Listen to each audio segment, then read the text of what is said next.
আবার হলদিয়ার কারখানায় শ্রমিক অসন্তোষ জারি।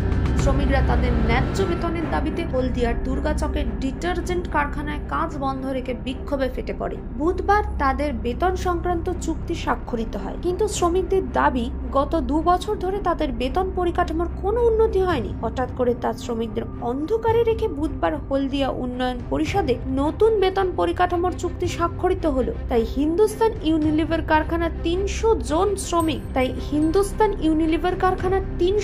শ্রমিক এই নতুন বেতন সংক্রান্ত চুক্তি মানতে নারাজ। কারখানার সামনে শ্রমিক বিক্ষোভ। শ্রমিকদের আরো দাবি, শ্রমিকদের সঙ্গে নিয়ে নতুন করে বেতন সংক্রান্ত চুক্তি স্বাক্ষরিত হোক অবিলম্বে, তা না হলে তারা কাজে যোগদান করবেন না। এই শ্রমিক অসন্তোষ অবস্থায় দেখা মেলেনি কোনো আইএনটিটিসি নেতা।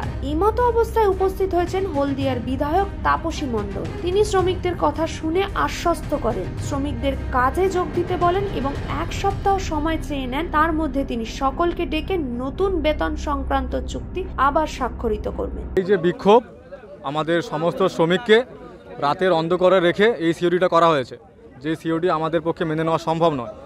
এমনকি এই যে সিওডিটা করেছে, কোনো ওয়ার্কার না উপস্থিত থাকায় আমাদের হলদিয়া টাউন ব্লক কমিটি মিলন মণ্ডল মহাশয় এবং আরও যারা ছিল, আস্তিক চ্যাটার্জি যারা ছিল, ওনাদেরকে নিয়ে এই সিওডিটা করেছে।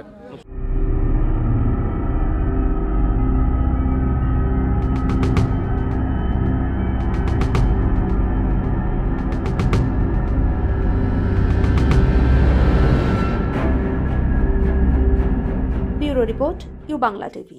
ইউ বাংলা টিভি, হৃদয় ছুঁয়ে যায়।